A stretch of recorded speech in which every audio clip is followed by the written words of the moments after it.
क्या हुकूमत और तहरीक इंसाफ ने जल्द इलेक्शन के हवाले से मामला तय हो गए हैं? इमरान खान के अल्टीमेटम के बाद फौरी तौर पर ईवीएम मशीन का बिल मंजूर कर लिया गया। ओवरसीज के वोट पर भी डाका मार दिया गया। नैब के भी पर काट दिए गए। इंतखाबात कब कराने हैं इसका फैसला ऐवान करेगा। अब उनके बयान से ऐसा लग रहा है कि नवाज लीग और इत्तेहादी मुद्दत पूरी करना चाहते हैं।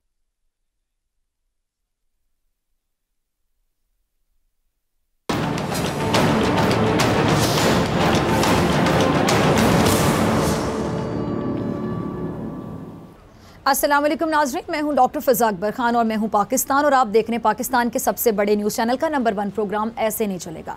आज बात होगी कि इमरान खान का मार्च ख़त्म लेकिन हुकूमत का इम्तिहान अब शुरू हो गया। इमरान खान ने 6 दिन की डेडलाइन क्यों दी? क्या हुकूमत और तहरीक इंसाफ ने जल्द इलेक्शन के हवाले से मामला तय हो गए हैं? इमरान खान के अल्टीमेटम के बाद फौरी तौर पर ईवीएम मशीन का बिल मंजूर कर लिया गया। ओवरसीज के वोट पर भी डाका मार दिया गया। नैब के भी पर काट दिए गए। हुकूमत हवा के घोड़े पर सवार है। ये सब कुछ शामिल होगा, लेकिन चलते हैं सबसे पहले अपनी आज की कहानी की जानिब। क्लास में उस्ताद ने एक तालिब इल्म को खड़ा करके उसका नाम पूछा और बगैर किसी वजह के उसे क्लास से निकल जाने का कह दिया। तालिब इल्म ने वजह जानने अपने दिफा में कई दलीलें देने की कोशिश की, मगर उस्ताद ने एक भी ना सुनी और अपने फैसले पर कायम रहे। तालिब इल्म गमज़दा होकर बाहर तो निकल गया, लेकिन वो अपने साथ होने वाली ज़्यादती को जुल्म समझ रहा था। अच्छा, हैरत बाकी तलबा पर थी जो कह लें कि सर झुकाए खामोश बैठे थे। अच्छा, लेक्चर देने का आगाज़ करते हुए उस्ताद साहब ने तलबा से पूछा, कानून क्यों बनाए जाते हैं? एक तालिब इल्म ने खड़े होकर कहा कि लोगों के रवैयों पर काबू रखने के लिए। दूसरे ने कहा कि मुआशरे पर लागू करने के लिए। तीसरे ने कहा कि ताकि कोई ताकतवर कमज़ोर पर ज़्यादती ना कर सके। उस्ताद ने कई जवाबात सुनने के बाद कहा कि ये सब जवाबात ठीक तो हैं मगर काफ़ी नहीं है। अब इतने में एक तालिब इल्म ने खड़े होकर जवाब दिया ताकि इंसाफ के लिए आवाज़ उठाई जा सके। उस्ताद ने कहा, बिल्कुल यही जवाब है जो मैं सुनना चाहता था, ताकि अदल को कायम किया जा सके। अच्छा, उस्ताद ने फिर पूछा, लेकिन अदल और इंसाफ का फ़ायदा क्या होता है? एक तालिब इल्म ने जवाब दिया, ताकि लोगों के हुकूक की हिफाजत की जा सके, कोई किसी पर जुल्म ना कर सके। अच्छा, इस बार उस्ताद ने कहा कि अच्छा, मुझसे डरे बगैर और बिला झिझक मेरी एक बात का जवाब दो। क्या मैंने तुम्हारे साथ ही तालिब इल्म को क्लासरूम से निकाल कर कोई जुल्म या ज़्यादती की है? सारे तलबा ने यकज़बान होकर जवाब दिया, जी हाँ सर, आपने ज़्यादती की है। इस बार उस्ताद ने गुस्से से ऊंचा बोलते हुए कहा कि ठीक है कि जुल्म हुआ है, फिर तुम सब खामोश क्यों बैठे रहे? क्या फ़ायदा जब तुम्हारे साथी तालिब इल्म के साथ ज़्यादती हो रही थी, तुम उस पर खामोशी से बैठे रहे? इसका बस एक ही मतलब था कि तुम अपनी इंसानियत खोए बैठे थे। और याद रखो कि जब इंसानियत गिरती है तो इसका कोई भी नेमुल बदल नहीं हुआ करता। इसके साथ ही उस्ताद ने कमरे से बाहर खड़े होकर तालिब इल्म को वापस अंदर बुलाया। सबके सामने उससे अपनी ज़्यादती की माफ़ी मांगी और बाकी तलबा की तरफ अपना रुख करते हुए कहा कि यही तुम्हारा आज का सबक है और जाओ जाकर मुआशरे में ऐसी नाइंसाफ़ियाँ तलाश करो और इसको रोकने के लिए अमली तौर पर कोशिश करो।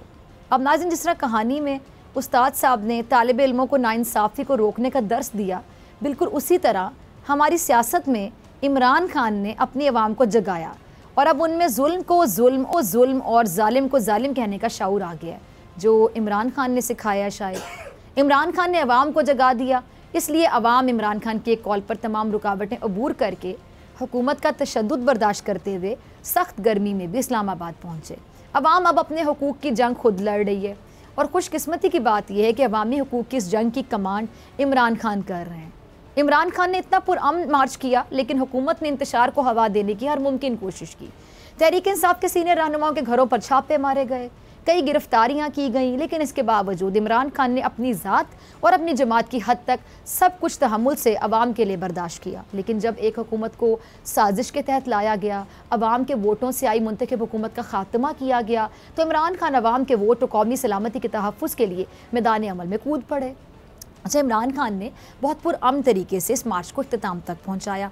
इमरान खान चाहते तो वो डी चौक में इंसानों के समंदर को धरना देने का कह सकते थे। खान धरना देने के चैंपियन है, इसलिए उनके लिए कोई मुश्किल बात नहीं थी, लेकिन उन्होंने हुकूमत को 6 दिन के अंदर इलेक्शन का ऐलान करने का अल्टीमेटम देकर अपना मार्च ख़त्म कर दिया। क्या कहना था उनका, ज़रा सुनिएगा। जी तो सुना आपने खान साहब को। इमरान खान ने हुकूमत को 6 रोज़ में इंतखाबात की तारीख का ऐलान करने का अल्टीमेटम देते हुए कहा है कि इम्पोर्टेड हुकूमत को पैगाम है कि 6 दिन में इंतखाबात का ऐलान करें और अगर हुकूमत ने 6 दिन में फैसला ना किया तो वो सारी कौम को लेकर वापस इस्लामाबाद आ जाएंगे।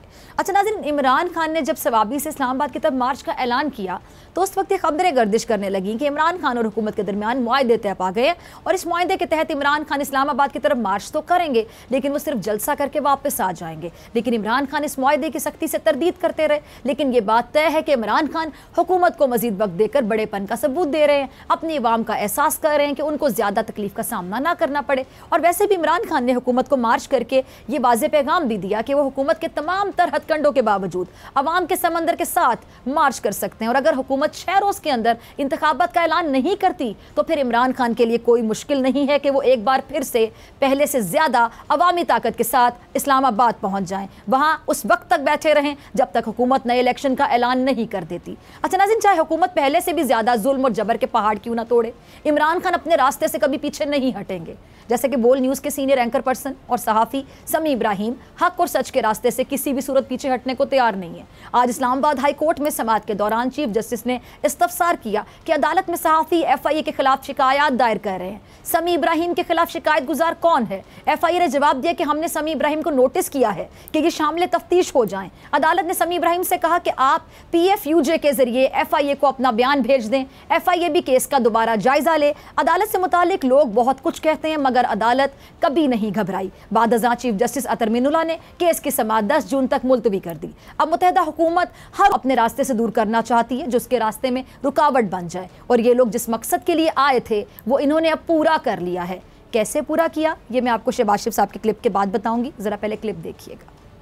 जी तो सुना आपने शहबाज शरीफ को। शहबाज शरीफ ने इमरान खान के मार्च करने पर तनकीद की है। हालांकि धरना और एहतजाज इमरान खान का आईनी हक है, उन्होंने आईनी हदूद के अंदर रहते हुए मार्च को यकीनी बनाया। लेकिन मुत्तहिदा हुकूमत तो सिर्फ और सिर्फ अपने मुस्तकबिल को सिक्योर करने को यकीनी बना रही है और आखिर वही हुआ जिसकी उम्मीद की जा रही थी। जिस मकसद के लिए हुकूमत बनी अब इसको पूरा कर दिया गया है। नैब के पर काटने के साथ साथ इंतखाबी इस्लाहात के नाम पर भी बड़ा खिलवाड़ कर दिया गया। मुत्तहिदा हुकूमत दर हकीकत आइंदा इलेक्शन के लिए अपना रास्ता साफ करना चाहती है, जो मुत्तहिदा हुकूमत ने अपनी सोच के मुताबिक साफ कर भी दिया है। इंतखाबी इस्लाहात के नाम पर हुकूमत ने EVM मशीन का खात्मा और ओवरसीज पाकिस्तानियों के वोट का हक भी उनसे छीन लिया। अब एक सवाल है और वो सवाल ये है कि ओवरसीज पाकिस्तानी ज़र मुबादला भेजकर हुकूमत की मदद करते हैं। हुकूमत को उनका ज़र मुबादला तो कबूल है लेकिन उनका वोट डालना कबूल नहीं है। ये मुनाफकत नहीं तो और क्या है? ये दोहरा मयार नहीं तो फिर और क्या है? और तो और शहबाज शरीफ कहते हैं कि हमने इंतखाबी इस्लाहात करके साफ इलेक्शन की राह हमवार कर दी है। चलें, अगर अब नून लीग इलेक्शन हार जाती है तो फिर इसको किसी तौर पर भी धांधली का शोर मचाने का जवाज़ नहीं मिलेगा। फिर उम्मीद है कि नून लीग अपनी हार को खुले दिल से तस्लीम करेगी अगर हार गई तो। और अगर इसके बरअक्स इन जमातों ने हार कर फिर शोर डाला तो फिर इनकी बात को कोई तस्लीम नहीं करेगा क्योंकि ये सब कुछ अपनी मर्जी का करके जा रहे हैं। अच्छा, हुकूमत ने आइंदा इंतखाबात के लिए अपनी मर्जी की जो पिच है वो बना ली है, लेकिन अगर इसके बावजूद इनकी विकटें गिर गईं तो फिर अच्छे बच्चों की तरह इन्हें हार को तस्लीम करते हुए पवेलियन लौट जाना होगा, वरना रुसवाई तो पहले ही इनका मैग्नेट की तरह पीछा कर रही है। अब हुकूमत ने नैब के भी पर काट दिए और अब मर्जी के मुताबिक सारी चीज़ें सेट कर ली गई हैं। पहले नून लीग कहा करती थी कि नैब इंतकामी कार्रवाई के लिए बनाया गया। नून लीग शायद बिल्कुल ठीक कहती थी। ये नून लीग ही है ना जिसने नैब को पीपल्स पार्टी पर जुल्म ढाने के लिए, इंतकाम के लिए इस्तेमाल किया और जब बात अपने पर बान आई तो नैब का गला घूंटना याद आ गया। अच्छा, मुझे भी एक बात याद आई है। आज जब शहबाज शरीफ साहब असम्बली में तकरीर कर रहे थे तो राना सनाउल्लाह साहब सो रहे थे। राना साहब पूरी रात तहरीक इंसाफ के बेगुनाह कारकुनान पर रबड़ की गोलियां और आंसू गैस के शेल बरसाने का हुक्म देते रहे। बेगुनाह लोग जिनमें औरतें, बच्चे, पूरे खानदान शामिल थे, उन्हें पुलिस गर्दी का सामना राना सनाउल्लाह की वजह से करना पड़ा। लेकिन ढिठाई देखिए कि मरियम नवाज इसी बर्बरियत पर राना सनाउल्लाह की तारीफ कर रही हैं।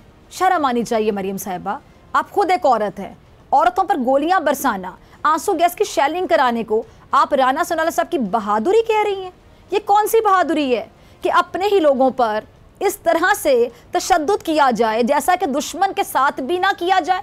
आपको शायद पता नहीं है कि ये पाकिस्तानी लोग थे, ये सब पाकिस्तानी थे, इसराइली या भारतीय फौजी नहीं थे जिन पर इतना जुल्म आपकी हुकूमत ने करवाया। अच्छा चले, करवा लिया जुल्म, उन बेचारों ने सह लिया जिन पे जुल्म किया। आपको हासिल क्या हुआ, क्या मिला आपको? पीटीआई के काफिले ने ना सरकारी इमारतों पे हमला किया, ना उन्हें नुकसान पहुंचाया, लेकिन आप लोगों ने तो हद ही कर दी कि आपने फौज तलब करके अपने अवाम और फौज को आमने सामने खड़ा करने की कोशिश की। अवाम और फौज को आमने सामने खड़ा करने की आपने कोशिश की, अपनी अवाम के सामने फौज को लाकर खड़ा करने की आप लोगों ने कोशिश की। मैं आपको एक बात क्लियरली बताना चाहती हूं, ना हमारे जवान अपनी अवाम पर कोई एक्शन लेना चाहते होंगे और ना ही अवाम अपनी फौज से कोई मुकाबला करना चाहती होगी। आपने ना मुल्क का सोचा, ना अवाम का सोचा, ना हमारी फौज का सोचा। किस मुंह से खुद को मुहिब्बे वतन आप लोग कहते हैं? अच्छा, मरियम राना सुनोला की असेंबली में सोने पर अनोखी दलील देते हुए ट्वीट करती हैं, लिखती हैं, जरा सुनिएगा, चलाइएगा, अगर आपके पास है प्रोड्यूसर साहब ये ट्वीट चलाइएगा। कहती हैं जी, लिखती हैं वो इसलिए सो रहे हैं कि वो इमरान खान और उसके इंतशार के एजेंडे के फितनों से मुल्क और कौम की हिफाजत में पूरी रात जागते रहे। अच्छा, मैं आज भी अपने दिल की कहते हैं खूब भड़ास निकाली। सुना आपने मरियम नवाज़ को, वो लॉन्ग मार्च में होने वाली कशीदगी का सारा मलबा इमरान खान और उनके साथियों पर डालकर खुद को बरीजुमा करना चाहती हैं, या यूँ कह लें कि वो अपने ज़मीर को झूठी तसल्लियाँ दे रही हैं। हालांकि इमरान खान और उनके साथियों को गिरफ्तार करने के लिए किसने क्या कुछ किया, मैं इसकी तमाम तफसीलात पहले ही आपके साथ, नाज़रीन के साथ शेयर कर चुकी हूँ। अच्छा, मरियम को ये खुशफहमी भी है कि इमरान खान को कौम ने मुस्तरद करके एब्सोल्युटली नॉट कह दिया है। शायद मरियम ने ये बात अपने लिए कर दी है, क्योंकि इमरान खान के साथ तो अवाम की कसीर तादाद अभी भी मौजूद है। अवाम का ठाठे मारता समंदर इमरान खान की एक पुकार पर लबैक कह देता है। और मरियम ने यह बात भी दुरुस्त कही कि जब अवाम निकलती है तो इनकलाब के सामने कोई चीज़ नहीं रुक सकती। ठीक वैसे ही जैसे इमरान खान जिस इनकलाब के लिए निकल खड़े हुए हैं वो तकरीबन आने वाला है, क्योंकि अवाम का जो तूफ़ान है वो स्टेटस को उड़ा कर ले जाने के करीब है। मरियम नवाज़ का जो सारा फोकस है वो इमरान खान और तहरीक इंसाफ पर ही रहता है। और मरियम इसके बावजूद ये भी कहती हैं कि जी उन्हें इमरान खान का नाम लेते हुए तकलीफ़ होती है। कितने अफसोस की बात है कि जिस चीज़ पर मरियम को अफसोस करना चाहिए उस पर मरियम कोई बात करने को तैयार नहीं है। और बात अगर करें तो कैसे करें, बात करें भी तो कैसे? मईशत संभालने के बड़े बड़े दावे जो किए थे, लेकिन अमली तौर पर कारकर्दगी सिफर रही। अब ऐसे में मरियम बात करती भी तो करती क्या बात? अब खबर के मुताबिक हुकूमत और IMF के दरमियान दोहा में होने वाली जो गुफ्तगू है गैर नतीजा खेज़ रहने के बाद जो रुपये के मुकाबले में डॉलर की कदर में इजाफा है वो मुसलसल 14वें रोज़ भी जारी है। इंटरबैंक मार्केट में डॉलर में 50 पैसे का इजाफा हुआ है। 10 मई से रुपये की कदर में मुसलसल गिरावट की बड़ी वजह मुल्क के बढ़ते हुए दरामदी बिल, करंट अकाउंट खसारे में इजाफा और स्टेट बैंक को पाकिस्तान के ज़र मुबादला के ज़खायर में कमी है। 11 अप्रैल को जब से मुस्लिम लीग नून की ज़ेर क़ियादत इत्तेहादी हुकूमत ने इक़्तिदार संभाला तो उस वक्त डॉलर की कीमत 182.30 रुपये थी, लेकिन अब डॉलर डबल सेंचुरी से भी आगे निकल गया है। अब नाज़रीन, डॉलर हद से ज़्यादा महंगा हो रहा है, लेकिन हुकूमत हाथ पर हाथ रख के मुआवजे का इंतज़ार कर रही है, जबकि हुकूमत के नुमाइंदे हद से तजावुज़ करके अपने मुखालिफिन को दबाने की नाकाम कोशिशों में मसरूफ़ हैं। ये ज़रा क्लिप देखिएगा। जी सुना आपने एहसन इकबाल को, उन्होंने इमरान खान पर इल्ज़ाम लगाया कि इमरान खान ने इदारों को तनकीद का निशाना बनाया। हालांकि इमरान खान ने इदारों का नाम लिया और ना इदारों के सरबराहान के बारे में कोई बात की नहीं की उन्होंने बात। इमरान खान तो हर जलसे में अपनी हर बात में फ़ौज की तारीफ़ करते हुए नज़र आते हैं, इदारों का एहतराम करते नज़र आते हैं। और जब इमरान खान इदारों के एहतराम की बात करते हैं तो नून लीग को तब भी मसला हो जाता है। लीगी रहनुमा शायद माजी भूल गए हैं, चले मैं ज़रा माजी याद करवा देती हूँ। नून लीग के ताहयात कायद नवाज शरीफ साहब के मुंह से फ़ौज और कौमी सलामती के इदारों के बारे में कभी फूल नहीं झड़े, बल्कि उन्होंने जैसी ज़बान इस्तेमाल की कि खुदा की पनाह, ऐसे मालूम होता था कि जैसे नवाज शरीफ किसी दूसरे मुल्क के इदारों के बारे में ऐसी बदज़बानी कर रहे हैं, क्योंकि कोई भी पाकिस्तानी अपने इदारों के खिलाफ ऐसी ज़बान का इस्तेमाल नहीं कर सकता जो नवाज शरीफ साहब ने किया, और एक बार नहीं बड़ी बार किया। फिर जजों पर तोहमतें लगाईं, बहतानबाजी भी नवाज शरीफ साहब ने की, उनकी साहिबजादी ने भी इदारों की साख को ख़राब करने की कोई कसर नहीं छोड़ी, और वो अब भी इदारों को निशाना बनाने से बाज नहीं आती हैं। एहसन इकबाल साहब को चाहिए कि वो थोड़ी हिम्मत करें, अपने कायदीन को पहले बात बता दें, समझा दें कि वो रियासती इदारों के खिलाफ ज़बान इस्तेमाल करके अपनी शोहरत को बढ़ा नहीं रहे, बल्कि वो पहले ही इसे बहुत हद तक कम कर चुके हैं। और अब वैसे भी कौम तो जाग चुकी है और हुकूमत के मुजालिम पर कह उठी है कि अब ऐसे नहीं चलेगा। मिलते हैं ब्रेक के बाद, और ब्रेक के बाद बात होगी इमरान खान का हुकूमत को 6 दिन का अल्टीमेटम होने के बाद सियासी मंजरनामा क्या होगा, हुकूमत की जल्दबाजी, इंतखाबी इस्लाहात और नैब तरामीम मंजूर। और ब्रेक के बाद मेरे साथ मौजूद होंगी डॉक्टर यास्मीन राशिद साहिबा। मिलते हैं ब्रेक के बाद।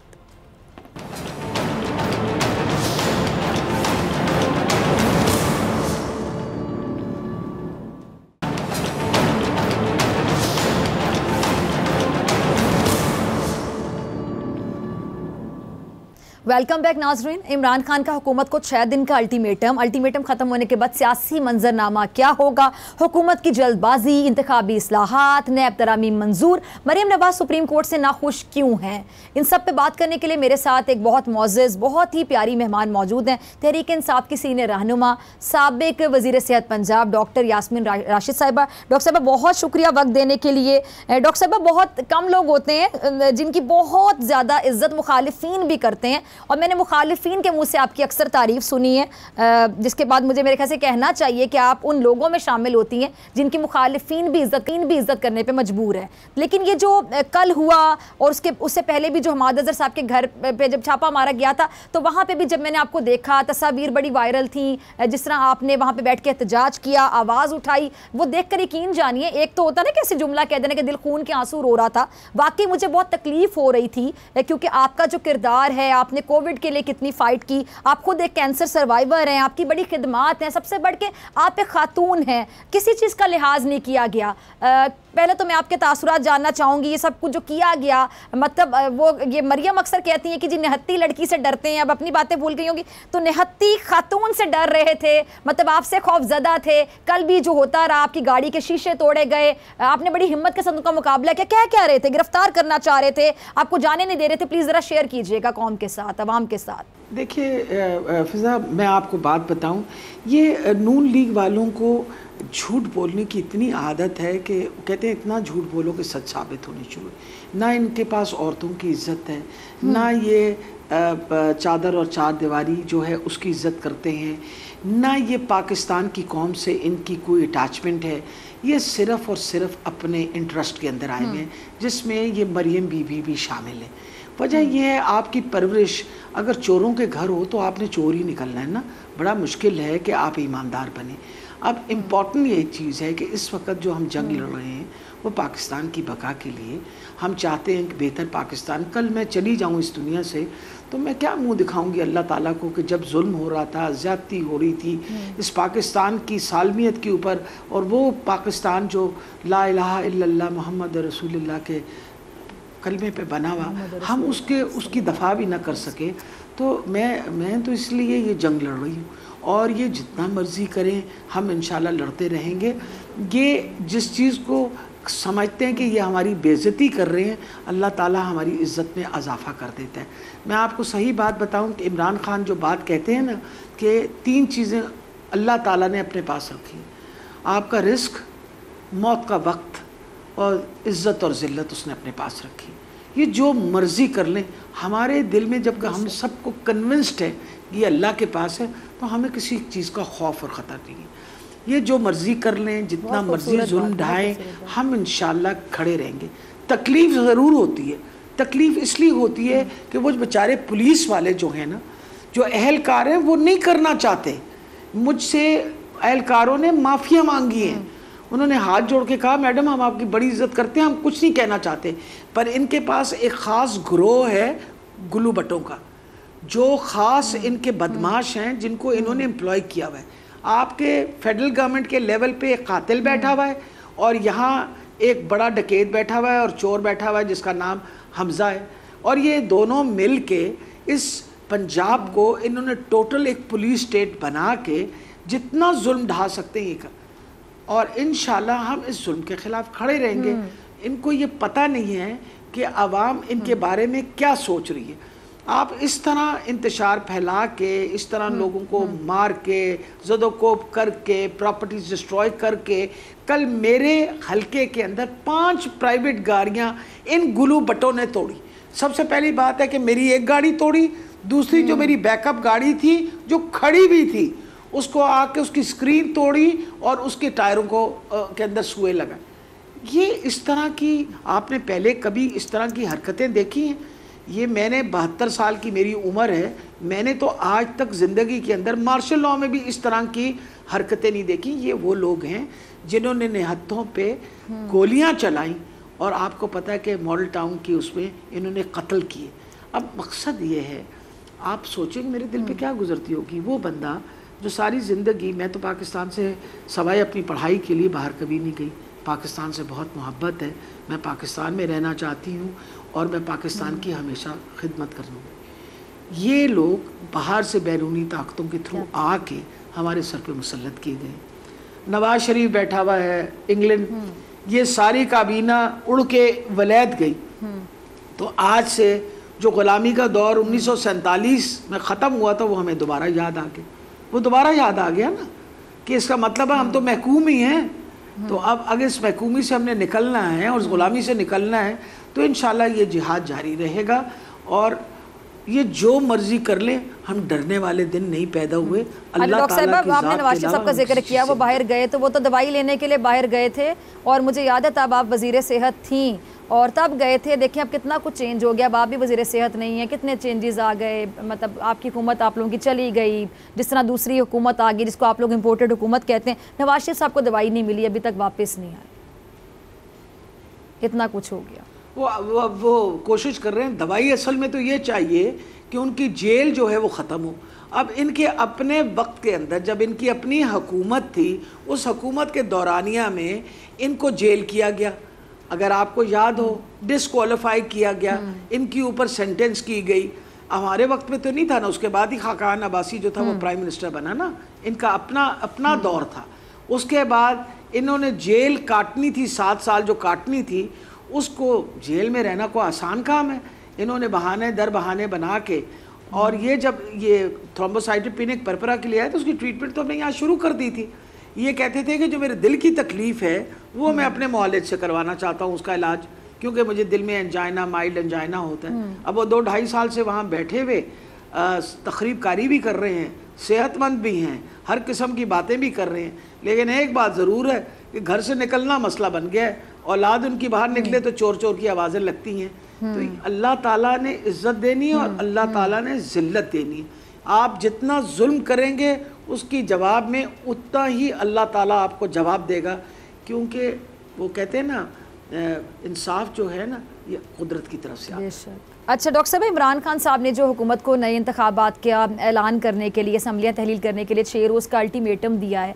अच्छा, हुकूमत अगर अपनी ज़िद पर कायम रहती है, नए इलेक्शन का यानी ऐलान नहीं करती है, तो फिर क्या अगली बार जो इमरान खान साहब लोग लेकर आएंगे वो हतमी लॉन्ग मार्च साबित होगा, फिर वाकई इलेक्शन की डेट अनाउंस होगी? अच्छा, दूसरा बहुत से लोग जो कि हुकूमत में बैठे हैं बड़ा इस बात पर तमस्कर का निशाना बना रहे थे कि PTI वालों को कि जी लोग तो धरना देने गए थे तो लोगों की शायद एनर्जी ख़त्म हो गई शेलिंग की वजह से, इस वजह से उस वजह से, तो ये धरना नहीं दिया गया, चले गए वापस। बहरहाल ये भी बड़ापन है इमरान खान साहब का कि चले गए वापस और 6 दिन का अल्टीमेटम दे दिया। लेकिन मेरी इन्फॉर्मेशन के मुताबिक, मुझे जिन लोगों से मैंने पूछा उनका ये कहना था कि जिन लोग धरना देने के लिए तैयार थे, बल्कि उल्टा लोग नाराज थे इमरान खान साहब से कि हम तो धरने की तैयारी कर आए हुए थे कि हम यहाँ कितने भी दिन बैठना पड़े, कितने भी महीने हम बैठेंगे और असम्बलियाँ तहलील होंगी, इलेक्शन अनाउंस होंगे तो ही जाएंगे।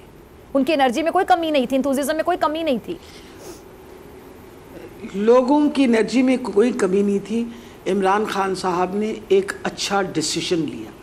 वजह यह है कि जो कत्लो गारत और जिस तरह ये लोगों को मार पीट रहे थे, और खान साहब को यही खतरा था कि दोनों के दरमियान माहौल को खराब होने से बचाया और लोगों की जानें ज़ाया माहौल को। और फिर सबसे बड़ी बात है, सुप्रीम कोर्ट ने क्योंकि कह दिया था कि आप जलसा करें और वापस चले जाएं, तो अगर उन्होंने सुप्रीम कोर्ट की बात सुनी तो मेरा ख्याल है बहुत अच्छा किया।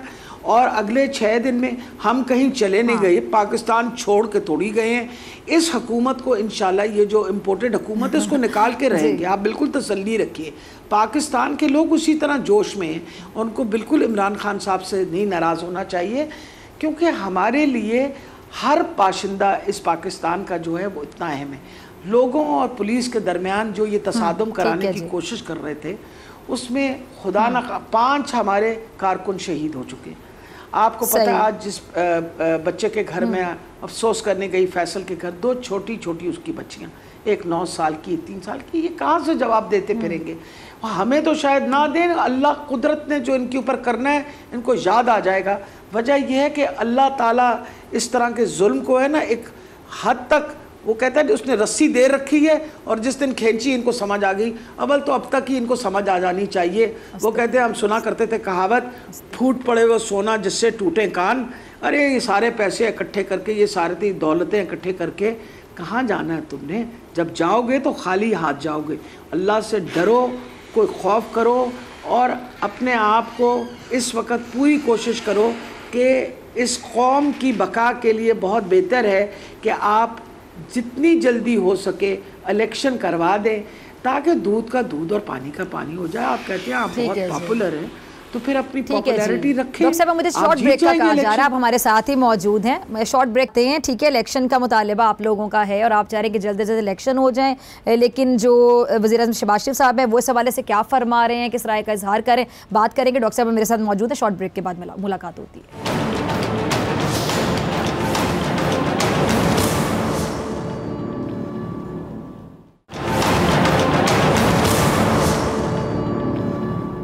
वेलकम बैक नाज़रीन। डॉक्टर यास्मीन राशिद साहिबा मेरे साथ मौजूद हैं। डॉक्टर साहब, वज़ीर-ए-आज़म शहबाज शरीफ साहब ने कहा है कि जी इंतखाबात के हवाले से जत्थे के सरबराह इमरान खान साहब की डिक्टेशन नहीं चलेगी। इंतखाबात कब कराने हैं इसका फैसला ऐवान करेगा। अब उनके बयान से ऐसा लग रहा है कि नवाज़ लीग और इत्तेहादी मुद्दत पूरी करना चाहते हैं। जो बात भी कर रहे हैं करते रहें, हमारा हदफ ये है कि आप जल्दी इलेक्शन करवाएं और अनाउंस करें, तहलील करें ये असम्बलियाँ। आप बैरूनी साजिश के मुताबिक बाहर का असर लेके आपने गलत काम किया। आपको अगर इतनी परेशानी नहीं है तो आप इस वक्त इलेक्शन करवाएं और दूध का दूध पानी का पानी हो जाएगा। वो अपनी बात पे अगर अड़े रहे तो हम भी इंशाल्लाह ये मुसलसल जद्दोजहद करेंगे, आवाम हमारे साथ जद्दोजहद करेगी और इंशाल्लाह हम पहले भी कामयाब हुए, अब भी कामयाब होंगे। जहाँ तक शहबाज शरीफ का ताल्लुक़ है, वो तो शायद इलेक्शन करवाना चाहते हैं। जो असल मसला है उनके लिए वो जरदारी साहब का है, क्योंकि ये सारा खेल जो है ये जरदारी साहब पीछे से कर रहे हैं। ये तो कठपुतलियाँ हैं, इनको खाक मट्टी समझ है किसी बात की, चालाकी तो उसकी है। एक तो इंशाल्लाह जितना और गंदा कर सकता है इनको गंदा करेगा। कीमतें आसमान को जाके लगी हैं, डॉलर की कीमत कहाँ से कहाँ चली गई। IMF ने मुंह पे चपेड़ मार के वापस भेज दिया, जाओ भाग जाओ यहाँ से। अब ये दनाते फिर रहे हैं और मांगते फिर रहे हैं कि क्या करें। अब अगर ये कहते थे, हमें कहते थे ना, सारी दुनिया के अंदर कोविड की वजह से महंगाई हुई, हम ये बात कहा करते थे, ये कहते थे नहीं ये झूठ बोलते हैं, हमारे तनकीद किया करते थे। अब संभाल लो, किसी ने मना तो नहीं किया। अब तो पिछले 1.5-2 महीने हो गए तुम हुकूमत में हो। पंजाब के अंदर हुकूमत बिल्कुल सवाए एक वो शख्स के, वो जो मार्शल लॉ एडमिनिस्ट्रेटर बन के बैठा हुआ है हमजा शरीफ, उसके अलावा कोई बंदा ही नहीं है। ना उनकी कैबिनेट है, ना कोई जवाज़ है कि वो चीफ मिनिस्टर बन के बैठे, क्योंकि वो जो 25 लोटे जिन्होंने उसको वोट दिया था वो तो सारे फारिग हो गए, वो सारे डिस्क्वालीफाई हो गए हैं। इलेक्शन कमीशन ने नई इलेक्शन अनाउंस कर दी हैं। आपने सुना होगा ना ये सारी बातें। अब मुझे बताइए कि ऐसी हुकूमतें चल सकती हैं? अच्छा डॉक्टर साहब, एक और चीज़ समझ नहीं आ रही, मतलब एक तरफ ये कह रहे हैं कि हम डिसाइड करेंगे कि इलेक्शन कब होने, अब अगर दूसरी तरफ देखा जाए तो जिस मकसद के लिए इक़्तिदार में हुकूमत आई थी, एक तो महंगाई का नारा लगाएगा, तो महंगाई तो फिर इन्होंने ख़त्म नहीं की, महंगाई तो बल्कि बढ़ती चली जा रही है। चलें वो तो मकसद साइड पर हो गया, क्लियर हो गया आवाम को। दूसरा मकसद इनका जो मेन था वो यही था कि जी EVM ओवरसीज़ पाकिस्तानी उनके वोट डालने से मुतालिक जो तहरीक इंसाफ हुकूमत की तरमीम है उसको ख़त्म करना था, तरमीम को। और अब आप लोग अब बगैर EVM ओवरसीज़ पाकिस्तानियों के वोट के इलेक्शन लड़ने के लिए क्या वाकई तैयार है? फिर नैब कवानीन में जो तरमीम है उस हवाले से भी आपको पता चल गया, मतलब इनका मकसद जो था EVM को लेके, ओवरसीज पाकिस्तानियों को लेके, नैब को लेके, वो बड़ी तेज़ी से ये इसके पूरा करता हुआ दिखाई दे रहे हैं। फिर साथ ही ये कहते हैं कि जी हम डिसाइड करेंगे, इमरान खान डिसाइड नहीं करेंगे। तो फिर इसका मतलब है कि इनको खुद भी पता है कि हुकूमत ज़्यादा देर नहीं चल सकती। 6 दिन का जो अल्टीमेटम इमरान खान ने दिया उसके बाद फ़ौरन तेज़ी आ गई इस्लाहात करने में। EVM एक वाहिद तरीका था कि साफ शफाफ इलेक्शन हो सकते। मेरे हलके के अंदर 30,000 ऐसे 25 से 30,000 ऐसे वोट हैं जिनका मुझे कोई पता नहीं चलता। मैं कोर्ट के अंदर जा चुकी हूँ, हाई कोर्ट के अंदर इलेक्शन कमीशन के पास जा चुकी हूँ कि ये वोट्स वेरीफाई करेंगे कहाँ हैं वोट। इन्होंने 4 ID कार्ड्स बनवाए हुए हैं लोगों के। EVM होता आइडेंटिटी जो है ना, मसला ये है इन्होंने लोगों से 4 जगहों पे इन्होंने लिस्टों में उनके नाम डाले हुए और we cannot locate those people. EVM होता तो वो दूध का दूध और पानी का पानी हो जाता है। इन्होंने कोई सीट ही नहीं जीती थी। दूसरी इम्पॉर्टेंट है, ओवरसीज़ पाकिस्तानीज़ जो हैं, क्या उनको हक़ नहीं वोट डालने का? वो ओवरसीज़ पाकिस्तानी जिनकी रेमिटेंस के ऊपर हमारा फॉरेन एक्सचेंज का जो रिज़र्व है वो चलता है, वो तो सारी बातें हम ले लें डॉक्टर साहब आपके सवाल का जवाब है कि नहीं, उन बेचारों को कोई हक नहीं है वोट डालने का, वो सिर्फ पैसे भेजेंगे, मईशत के लिए किरदार अदा करेंगे, इस मुल्क की इकोनॉमी के लिए किरदार अदा करेंगे बेचारे, ज़र मुबादला आएगा, लेकिन उन बेचारों को शायद वाकई हक नहीं है वोट डालने का। समझ तो अब यही आ रही है। अब तो आप देख लीजिए, क्योंकि अगर ये इनको इतना खौफ है ओवरसीज़ पाकिस्तानियों का, इनको इसीलिए खौफ है हमारे लोगों का लॉन्ग मार्च का, और इनको को खौफ के से निकले। एक दफ़ा वो वाली बात है, रोज़ाना कहते हैं ना, शेर बने शेर बने, शेर बन के निकलें और ये सारी हरासमेंट ख़त्म करें, इलेक्शन करवाएं, खुद ही आपको पता चल जाएगा। ओवरसीज़ पाकिस्तानियों को मौका दें कि वो भी वोट डालें, तो आपको पता चल जाएगा कि आपकी क्या हैसियत है। आपको दुनिया के अंदर इस वक्त आपने अब ख़ुद को भी जलील कर रहे हैं और पाकिस्तान को भी जलील कर रहे हैं। आपने दुनिया में हमारे जो नैब के कवानीन में तरमीम की गई है, इस हवाले से मैं आपका कमेंट चाहूँगी। देखें, आपको भी तो पता होना चाहिए कि ये किस लिए आए हैं। ये अपने केसेस से बचने के लिए आए हैं, ये इलेक्शन दोबारा रिग करने के लिए आए हैं, इनकी पूरी कोशिश है। अब हमें सबको कोशिश ही करनी चाहिए और आवाम को भी कोशिश ही करनी चाहिए कि हर तरीके से हम कोशिश करें कि साफ़ शफाफ इलेक्शन हो, क्योंकि हमेशा याद रखिए जमहूरियत की बेसिस, उसकी बुनियाद ही आप साफ़ शफाफ इलेक्शन पे रख सकते हैं। साफ़ शफाफ इलेक्शन ना होगी, साफ़ सुथरे लोग आएंगे, इंशाल्लाह तहरीक इंसाफ जीतेगी।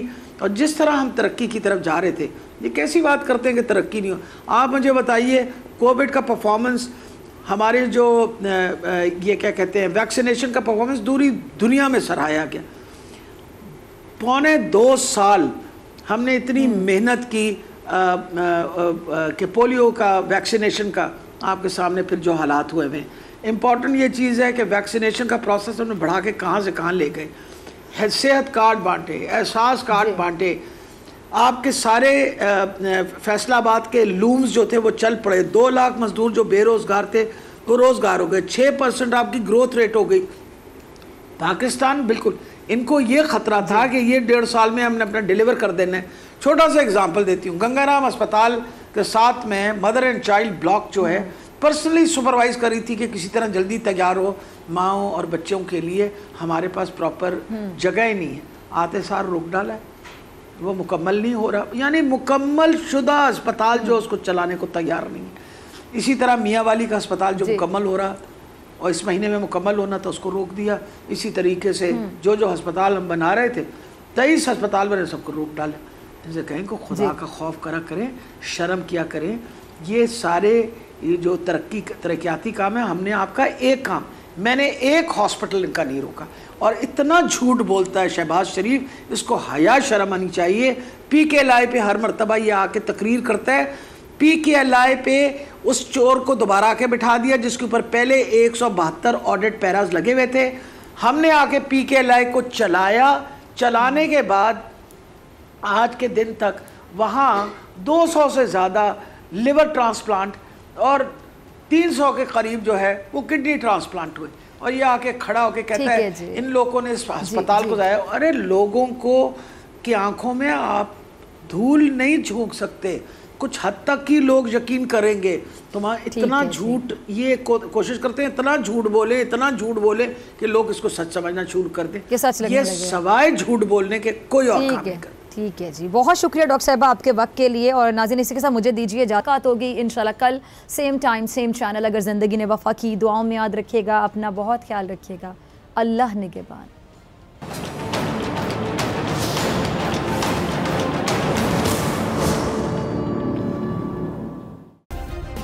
सब्सक्राइब करें और बेल दबाएं ताकि कोई खबर रह न जाए।